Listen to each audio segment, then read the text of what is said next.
Did you know that 55% of Americans believe they will lose the respect of their peers if they admit they have made a mistake? In a study done by PsychTest in 2019, 4,727 subjects all took self-esteem tests. 67% of those subjects all said that they hate to admit they are wrong. Another conclusion from this study is that those who are uncomfortable admitting they're wrong often have an extreme need for the approval of those around them. When we look at the concept of admitting we're wrong in another light, we have an incredible opportunity to grow. I believe that if we focus more on holding ourselves accountable, we have the opportunity to build more meaningful and lasting relationships in our personal lives. Today, I will talk with you about what do I mean by accountability, why is accountability so important, and how can we build the skill of holding ourselves more accountable. Let's begin with what do I mean by accountability? When you hear the word accountability, oftentimes the first thing you think of is a weight loss journey. When you engage in a health and wellness journey, you often have to follow a routine and hold yourself accountable in order to see good results. Accountability can be more meaningful, especially in our personal relationships. In a 2020 article, Why Accountability is Essential for Responsible Leaders, posted by Young Leaders of the Americas Initiative, accountability regarding leadership means that individuals have to account for their actions and accept responsibility for them no matter the outcome, as well as correct those actions when necessary. So when we look at accountability in regards to leadership, it's a very important skill to have. But why do we forget this when we're looking at our own personal relationships? Now that we understand what accountability is, let's look at why it's so important. Imagine a world where nobody considers anybody else's feelings but their own. Chances are you can think of a few people who live their lives that way. I'd be willing to bet that having a meaningful relationship with those people can be difficult for you at times.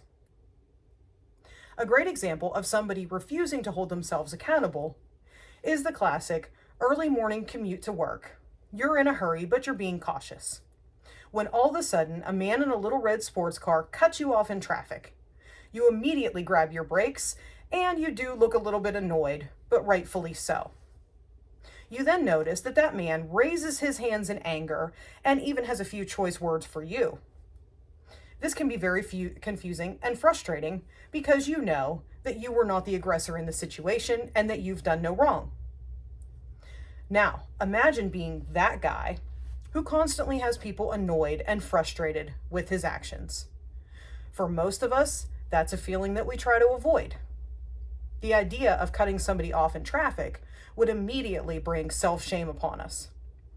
Instead of self-shame, let's choose accountability. A simple wave and an "I'm so sorry" through the window would mean so much more to that other driver. When we recognize our faults, we have time to process what happened and then make changes, which results in growth. This growth, described in an article, Dimensions of Wellness, Change Your Habits, Change Your Life, posted on the National Library of Medicine site by Debbie L. Stowen, is a lifestyle, a personalized approach to living life in a way that allows you to become the best kind of person that your potentials, circumstances, and fate will allow. Now that we understand the importance of accountability, let's look at how we can develop the skill of holding ourselves more accountable.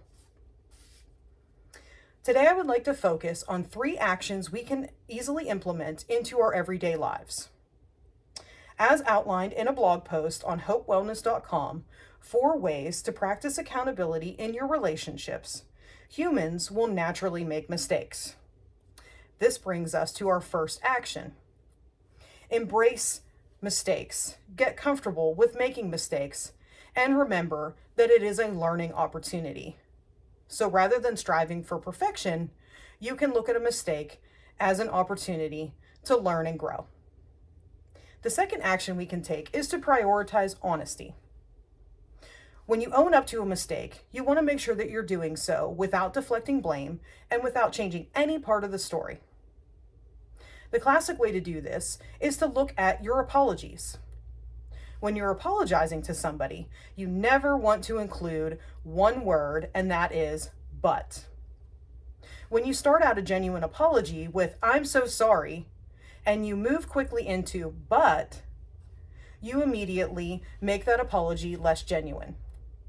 The person receiving that apology is going to know that what comes after the word "but" is going to be a deflection of blame or an excuse for your actions, rather than simply holding yourself accountable and being honest.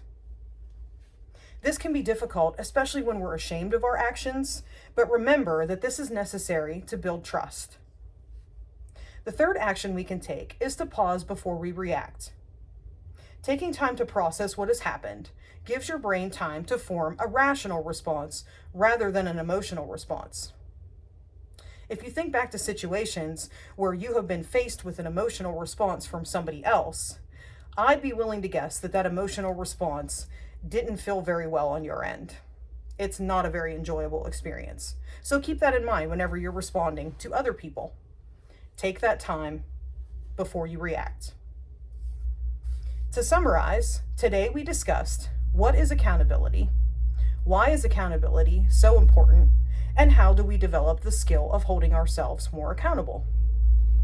I challenge you to consider those 3 actions and start implementing them into your daily life. After you've done that for a while, take note of your relationships. I bet you're going to see an increase in meaningful relationships. I leave you with, accountability feels like an attack when you are not ready to acknowledge how your actions harm others, by Tamara Renee. Thank you for your time.